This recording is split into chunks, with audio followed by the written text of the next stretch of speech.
Here's a number I couldn't get out of my head. Brazil have not won the World Cup since 2002. 24 years. The most successful nation in football history, 5 titles, hasn't touched that trophy in nearly a quarter century.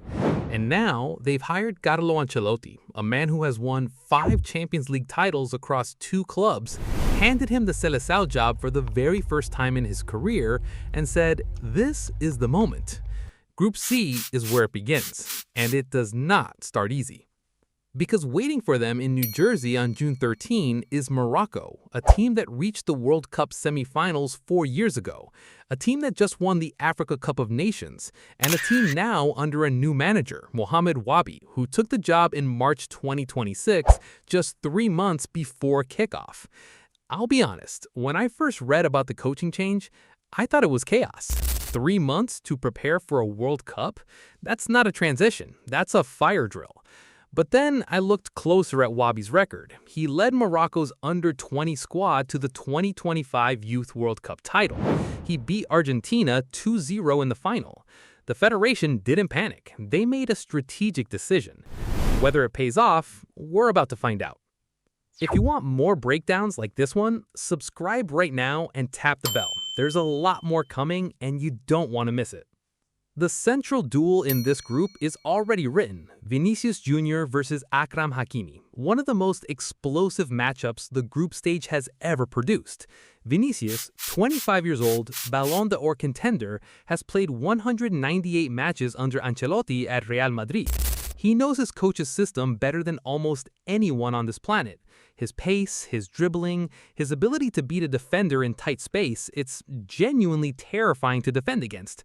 And he's gonna run straight into Hakimi. 95 caps, PSG captain, one of the only fullbacks in world football with the recovery speed and defensive intelligence to actually slow Vinicius down. That matchup, that one running duel, it could decide who tops Group C.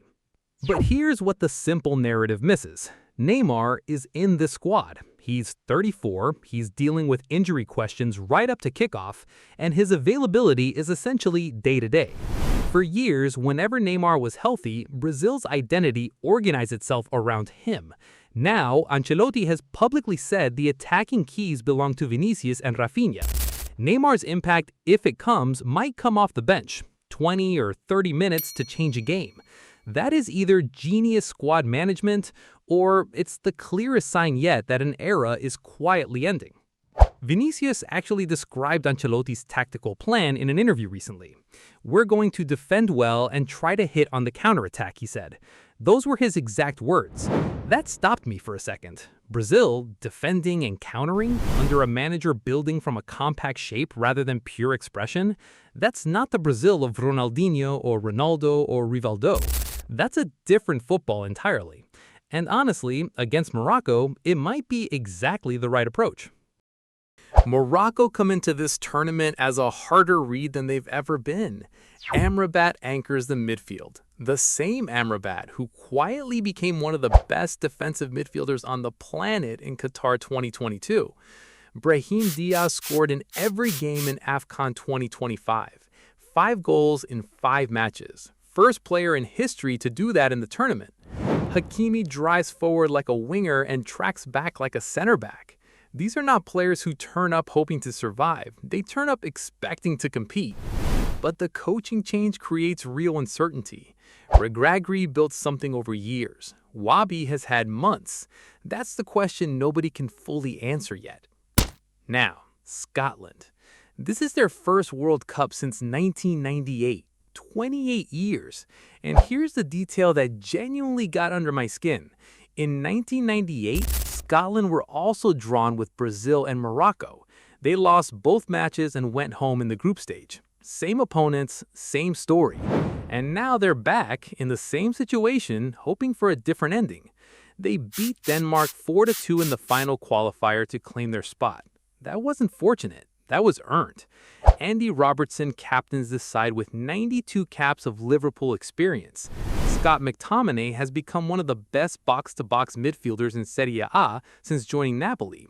They conceded just 7 goals across 6 qualifying games.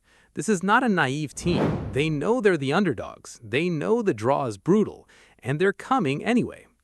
Then there's Haiti, back at the World Cup for the first time since 1974, 52 years. Their CONCACAF qualifying was described by analysts as one of the most efficient campaigns in the region's recent history.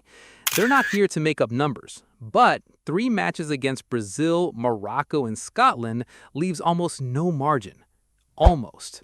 Group C is going to be decided on the details. One Hakimi overlap that becomes a goal.